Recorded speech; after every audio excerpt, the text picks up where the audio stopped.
Assalamualaikum warahmatullahi wabarakatuh. Innal hamdalillahi nahmaduhu wa nasta'inuhu wa nastaghfiruh wa na'udzu billahi min syururi anfusina wa min sayyiati a'malina may yahdihillahu fala mudhillalah wa may yudlilhu fala hadiyalah. Asyhadu an la ilaha illallah wa asyhadu anna Muhammadan abduhu wa rasuluh. Amma ba'du. Ikhwani fillah, pada kesempatan kali ini saya akan membahas tentang zakat. Apa itu zakat? Apa hukumnya? Apa saja jenis-jenisnya? Dan lain-lain. Insya Allah akan kita bahas pada kesempatan kali ini. Pertama, apa itu zakat? Secara bahasa, zakat berarti bersih dan berkembang. Secara istilah, zakat berarti beribadah kepada Allah Subhanahu wa Ta'ala dengan mengeluarkan jumlah harta tertentu untuk orang-orang tertentu. Jadi, tidak semua orang boleh menerima zakat, kecuali yang diperbolehkan oleh Allah. Syarat wajibnya zakat. Zakat tidak diwajibkan untuk semua orang, akan tetapi untuk orang-orang yang memenuhi syarat wajibnya zakat. Jika seorang memenuhi syarat-syarat ini, maka diwajibkan atasnya untuk melakukan zakat. Syarat yang pertama adalah Islam, karena Allah tidak akan mencatat amal-amal yang dilakukan oleh orang kafir. 2. Merdeka. Orang yang melakukan zakat bukan seorang budak. 3. Memenuhi nisab. Nisab adalah ukuran harta yang dimana diwajibkan zakat jika mencapai ukuran tersebut. Jadi, misalnya nisab untuk zakat uang adalah 100 juta. Jika seseorang memiliki uang 100 juta, maka wajib atasnya untuk melakukan zakat. Tapi, jika seseorang memiliki hutang yang dapat mengurangi nisab tersebut, maka tidak diwajibkan atasnya untuk melakukan zakat. Yang keempat, hartanya sudah melebihi 1 tahun.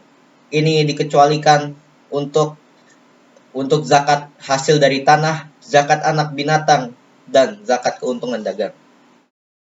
Lalu, siapa saja orang-orang yang boleh menerima zakat?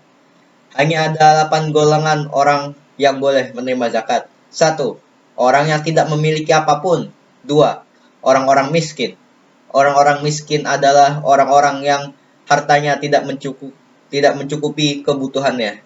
3. Orang-orang yang mengurus atau membagikan zakat, atau disebut juga dengan amil zakat. 4. Orang-orang yang hatinya dapat dilunakan dengan zakat. Misalnya, ada orang kafir yang jika diberikan zakat uang, maka hatinya menjadi lunak dan diharapkan dia masuk Islam. Maka seperti ini boleh hukumnya. 5. Seorang budak. 6. Orang-orang yang tidak mampu melunasi hutang. Orang seperti ini boleh kita beri zakat berapapun jumlahnya sampai hutang dia dapat dilunaskan. 7.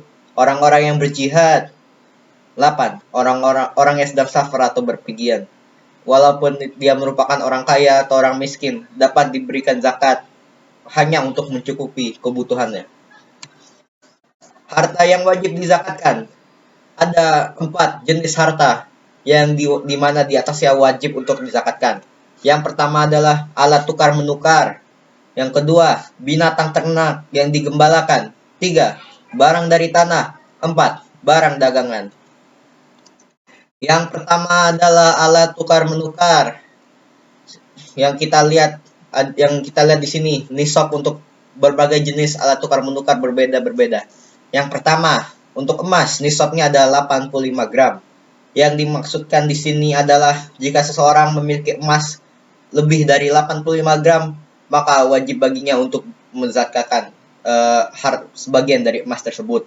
Untuk perak, nisabnya ada 595 gram. Untuk uang adalah nilai yang terendah dari emas atau perak. Yang dimaksud di sini adalah jika nilai emas 85 gram lebih rendah dalam nilai rupiah dibanding perak, maka dia dapat mengukur nisab untuk uang dengan harga emas 85 gram. Untuk yang dizakatkan adalah 2,5% dari uang yang dimiliki. Jenis yang kedua adalah binatang ternak yang digembalakan. Untuk wajibnya zakat binatang ternak ini ada 3 syarat. 1. Tujuan digembalakannya tersebut adalah untuk diperah susunya atau dikembangbiakan.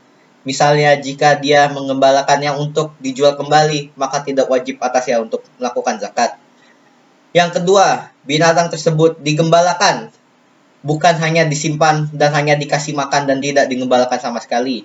Maka ini tidak perlu untuk melakukan zakat. Yang ketiga, memenuhi nisabnya.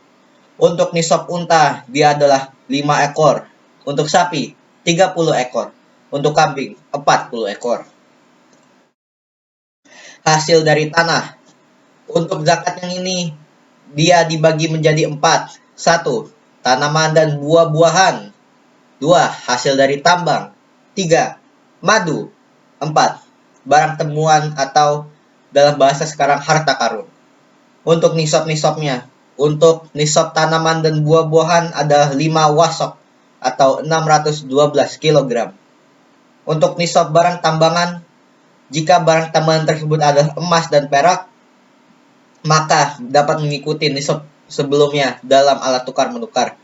Jika selain itu, misalnya besi yang ditambang, maka nisabnya mengikuti yang terendah dari emas dan perak. Untuk madu, nisabnya adalah 160 liter atau 61 kg.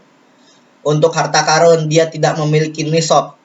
Yang dimaksudkan di sini adalah jika seseorang menemukan harta karun, berapapun jumlahnya yang ditemukan tersebut, maka wajib atasnya untuk melakukan zakat.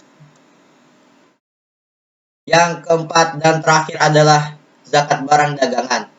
Ada 2 syarat atas wajibnya zakat ini. 1. Hanya barang-barang yang dipersiapkan untuk dijual.